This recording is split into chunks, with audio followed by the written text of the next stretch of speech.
কখন যে ডাক চলে আসবে আমরা জানি? চিল্লায় বলেন জানি। একদিন মাটির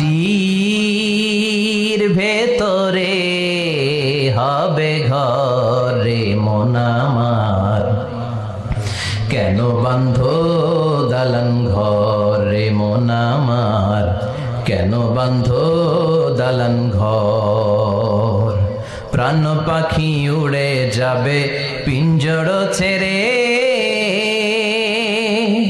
ধরা ধামে সবই রবে তুমি যাবে চলে। বন্ধু বান্ধব যত মাতা পিতা দ্বারা সুত সবই হবে তোমার পরে মন আমার, কেন বাঁধো দালান ঘর। চিল্লায় বলেন ঠিক কিনা?